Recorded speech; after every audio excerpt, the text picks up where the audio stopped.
Sobrang nakaka-admire ang pagmamahalan ng magkapatid na 'to, kahit ganyan na mga edad nila, very close at thoughtful pa rin sa isa't isa. Kahapon pumunta sila dito sa bahay para daw mag-celebrate silang magkapatid ng post-Valentine. Kahit noon pa man na malakas pa siya, ganyan na yan ka-thoughtful. Yung bigla na lang nang darating, kahit wala namang okasyon.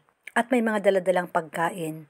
Ngayon, ganun pa rin yung ginagawa niya. Ano ako kay auntie ay? Ano?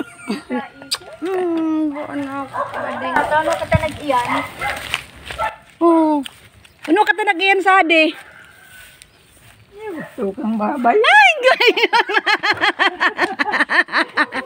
Gayon ay.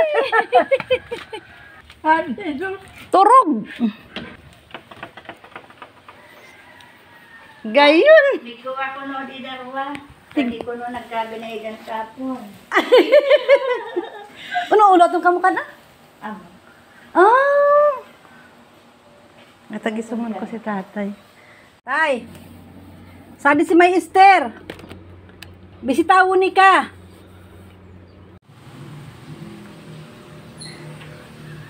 Ano? Tato.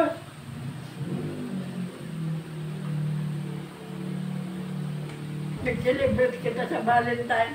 Ha? Sige na sabihin. Pasubuan mo nanay. Inaro mo. Gulpihan mo. Nag-celebrate kita sa Valentine. Mig-celebrate ka mo sa di. Baloy. Agko darang mga pagkaon no. Adakol ka di pagkaon na da. Eh, iniyanan ni nanay kami. Banding ka mo.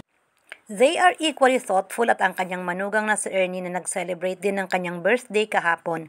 Hindi kami nakapunta, kaya ayan, dinalhan na lang kami ng mga pagkain. Maski di sa nasira na uban sadi, lang ugmang pagmasdan ka di magngod. Sana tawan pasira ni Amang Diyos sa maabapang panahon na mag-iniban-ibanan.